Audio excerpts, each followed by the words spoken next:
Hello everyone! Welcome to our very first Nemers episode.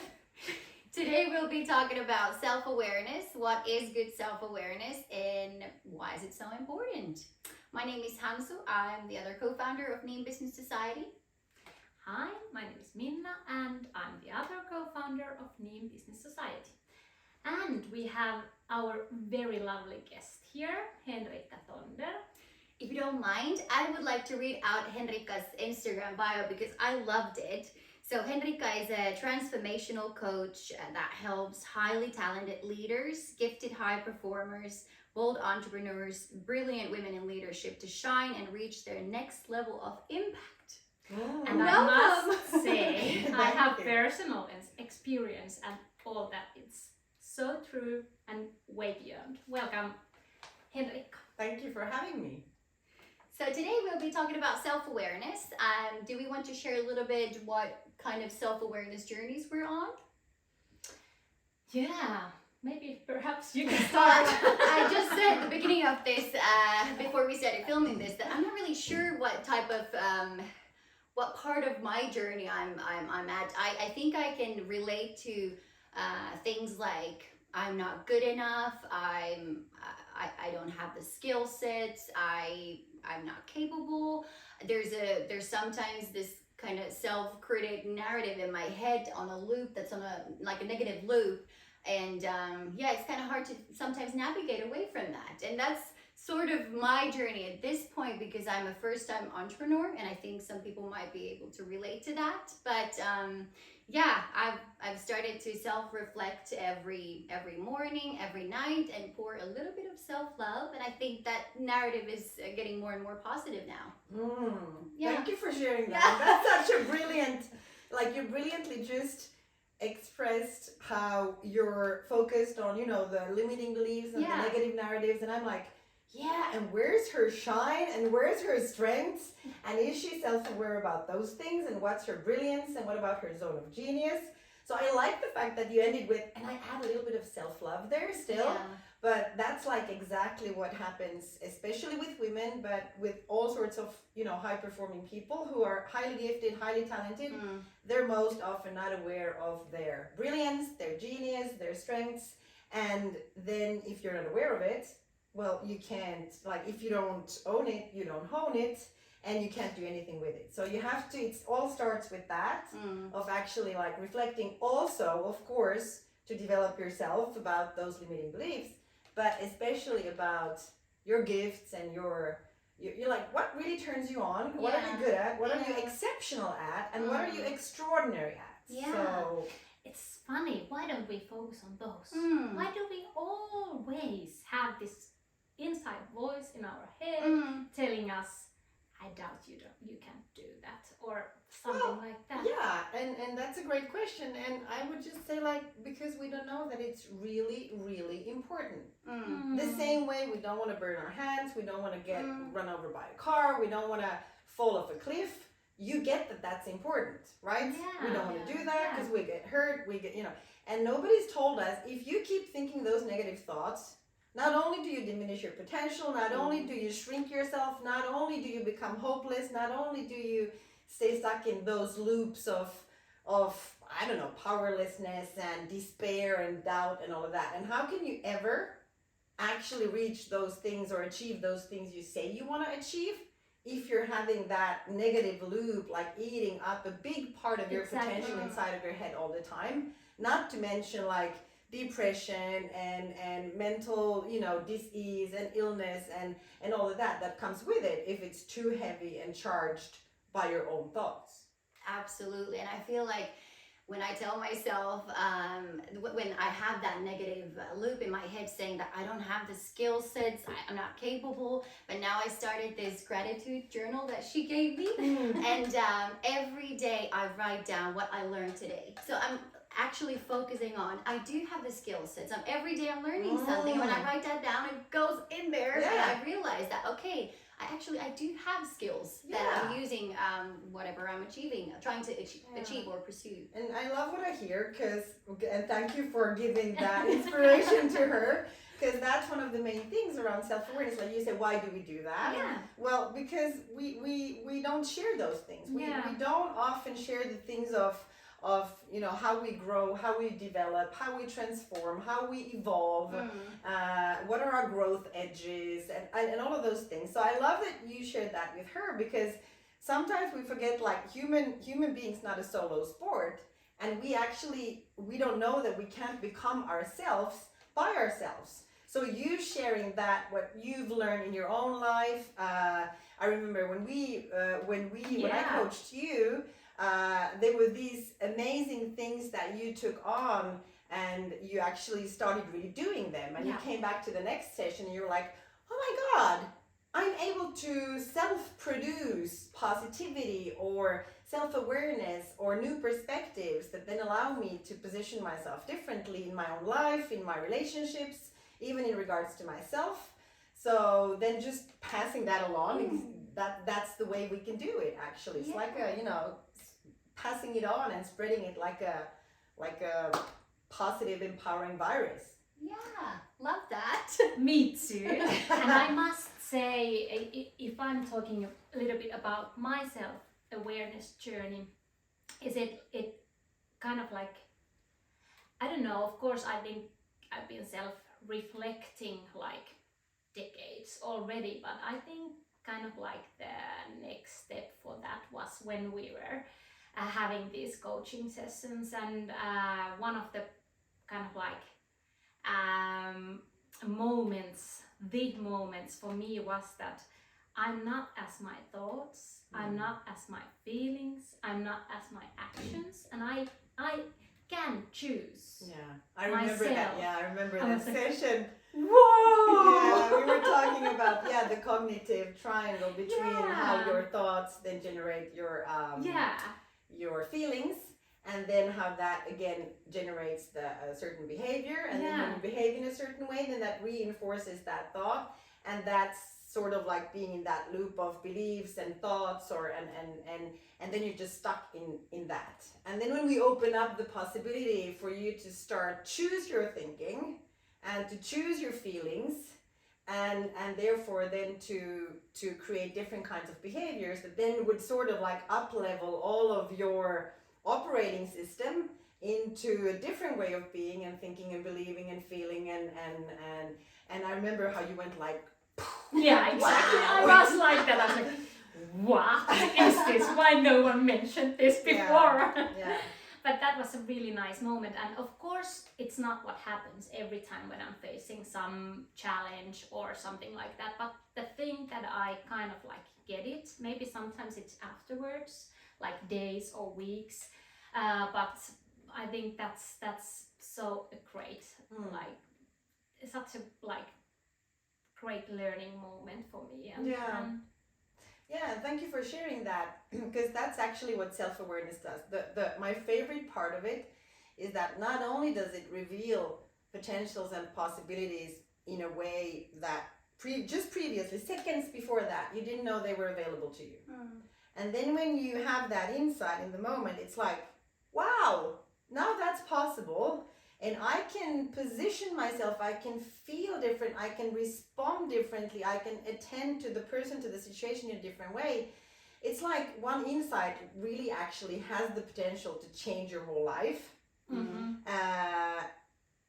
then the fact that self-awareness, it's like once you've seen something, you cannot unsee it. Yeah.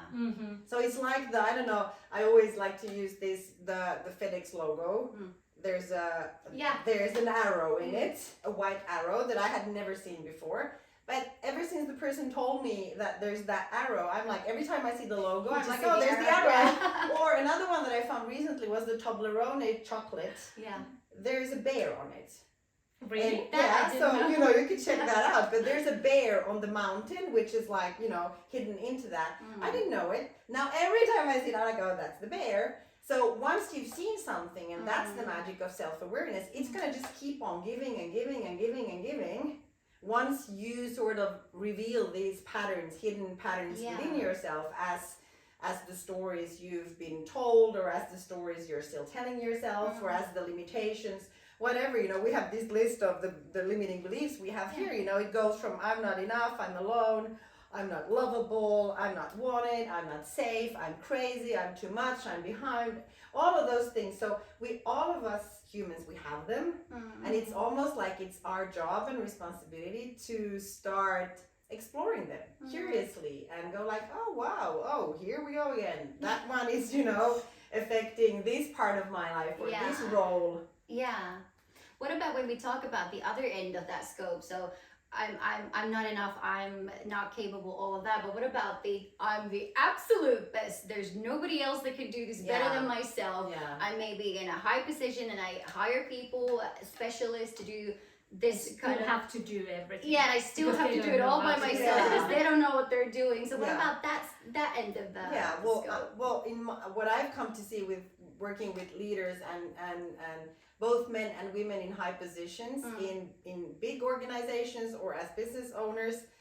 I work with people from 15 different countries in 4 languages. So I love exploring that cultural thing and what's the same and what's different. And I still come to see that underneath all of that, we're in these same things. They're all driven by the same. So it can just go overboard and go to the I'm not enough, I'm too much. That's like people in leadership positions. It doesn't mean that they don't have it. They have it just as much as everybody else. It's just really the difference. The big game changer for me is between people who are aware of it and who've learned the skills, the mental skills, the emotional skills, the self-awareness skills, self-leadership skills to deal with it, to handle with it. That's the game changer. But at all levels in organizations and in all levels of leadership positions, they're all just humans. And we all have these stories. So it's really a personal inside job to become aware of it and to develop the skills of learning to even spot them and learning to understand what's going on and then to choose something different. Just because you know that, I'm not this story and I'm not limited and I'm not defined by this story or this belief, I can choose something different. That's the game changer.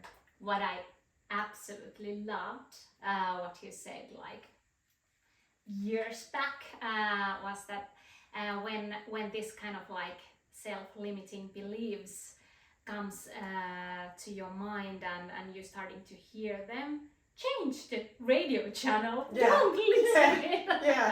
I really loved it. It was so really well described, and that's how it is. If you hear bad music, you just change the channel.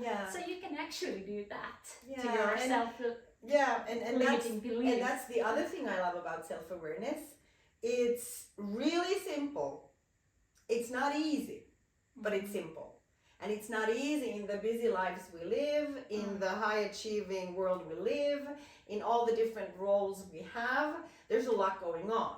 So that in itself is the thing that doesn't really, if we don't take the time intentionally to stop, to tune in, to reflect, to listen, to slow down, then it's not easy. It's still simple, but it's not easy. So just as simple as that. When you have that story going on in your head and you have that soundtrack which is diminishing you or making you feel smaller or powerless or as a victim at the effect of everybody or the world or other people, it's like, just stop it. Just stop it. I love I that. loved it.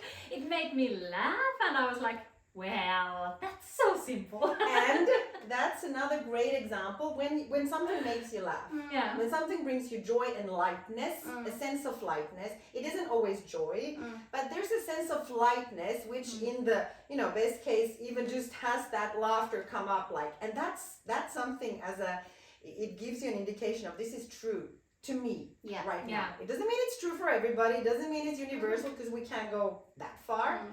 We could, but let's not. For the sake of that, okay? But at least for you in that moment, you can go oh, this really is true for me because it brings so much lightness and so much oh wow, it makes me laugh. And that's a good indicator of when something makes you laugh, that comes from that deeper truth, the core power and strength of you.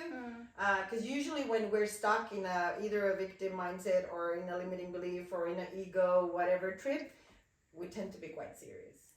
That's right? So that's an indicator. Am I really just, you know, stuck with my seriousness and I want to be right, or I want to, you know, I don't, and I don't want to give up this point of view that I'm having, because, you know, I'm very attached to this perspective and I'm sure I'm right, which then means that you're on the other side, you're wrong, because that's what right and wrong always does. But rather than that, just like, oh wow, this makes me feel really light, even if I just had the realization that I was just being a bitch over there. Yeah. Good to know. Yeah. Because now I can choose something different. So it doesn't always mean that we find out positive things about ourselves, or that we've been behaving in the way or acting in the way we would like to as our ideal selves. But it still gives us the possibility to go like, oops, I did it again. Okay, should I go now and apologize, or how can I make it better? Yeah. Which is still taking responsibility for something, because nobody has to be perfect. Yeah. Or then you're like, okay, next time I really want to do this differently. So let me reflect upon it. Okay, I could have done it this way.